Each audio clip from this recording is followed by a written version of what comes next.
കഴിഞ്ഞ ദിവസം ലൈനിങ് ഫാബ്രിക്സിനെ കുറിച്ചൊക്കെ ഒരു വീഡിയോ ചെയ്തപ്പോൾ എന്നോട് ചോദിച്ചിട്ടുണ്ട് പ്ലസ് സൈസിന് സൂട്ട് ചെയ്യുന്ന ഫാബ്രിക്സിനെ കുറിച്ചിട്ട് ഒരു വീഡിയോ ചെയ്യാൻ പോകുന്നത്. സോ അതാണ് ഞാനിപ്പോൾ പറയാൻ പോകുന്നത്. സൈസ് വരെ ആക്ച്വലി ഫാബ്രിക്സ് ചൂസ് ചെയ്യുന്നതിനെക്കാളും ശ്രദ്ധിക്കേണ്ട കാര്യം അവരതെങ്ങനെ സ്റ്റൈൽ ചെയ്യുന്നു, അവരതെങ്ങനെ സ്റ്റിച്ച് ചെയ്യുന്നു, കളർ സെലക്ട് ചെയ്യുന്നത്, ഇതൊക്കെയാണ് ശ്രദ്ധിക്കേണ്ടത്. അത് ഞാൻ മറ്റൊരു വീഡിയോയിൽ ചെയ്യാം. ഇപ്പോൾ ഇതിൻ്റെ ആൻസർ പറയാം.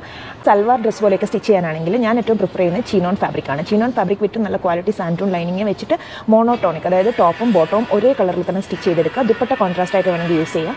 കേർവ്സ് ഇങ്ങനെ ഭയങ്കര എടുത്ത് നിൽക്കില്ല. ഒത്തിരി ഇനി ഡ്രസ്സൊക്കെ സ്റ്റിച്ച് ചെയ്യുമ്പോൾ മറ്റു കോട്ടൺ ഫാബ്രിക്സ് ഒക്കെ ആണെങ്കിൽ സോഫ്റ്റ് ആയിട്ടുള്ള കോട്ടൺ ഫാബ്രിക്സ്, ഒത്തിരി വലിപ്പമുള്ള പ്രിൻസും സ്ട്രൈപ്സും കാര്യങ്ങളൊക്കെ ഒഴിവാക്കിയിട്ട് ചെറിയ പ്രിൻ്റുള്ള കോട്ടൺ ഫാബ്രിക്സ്, അതും സോഫ്റ്റ് കോട്ടൺ, മൾ കോട്ടൺ പോലെയുള്ള ഫാബ്രിക്സിൽ എപ്പോഴും ക്രഷ് കോട്ടൺ, ഇതൊക്കെ നല്ല ഫാബ്രിക്സ് ആണ് ഡ്രസ്സ് പോലുള്ള കാര്യങ്ങളൊക്കെ സ്റ്റിച്ച് ചെയ്യാൻ വേണ്ടിയിട്ട്. സാരി ചൂസ് ചെയ്യുമ്പോൾ നമ്മൾ ശ്രദ്ധിക്കേണ്ടതെന്ന് പറഞ്ഞാൽ കാഞ്ചീപുരം പോലെയുള്ള പട്ട്, ഒത്തിരി തിക്കായിട്ടുള്ള പട്ട് സാരികൾ ഒഴിവാക്കിയിട്ട് Banarasi, art silk, Mysore silk പോലെയുള്ള ഫാബ്രിക്സ് ഒക്കെ ചൂസ് ചെയ്യാൻ ശ്രദ്ധിക്കുക. ഏറ്റവും നല്ലത് ജോർജറ്റിലും ഷിഫോണിൽ ഇതുപോലെയുള്ള ഫ്ലോയി ആയിട്ടുള്ള ഫാബ്രിക്സിലുള്ള സാരി തന്നെയാണ്. സാരിയും ബ്ലൗസും ഒരേ കളറുള്ള സാരികൾ ചൂസ് ചെയ്യാൻ ശ്രമിക്കുക. അതുപോലെ ഉടുക്കുന്ന സമയത്ത് വൺ സൈഡ് പ്ലീറ്റ് ഓപ്പൺ ആക്കിയിട്ട് ഇട്ടുക.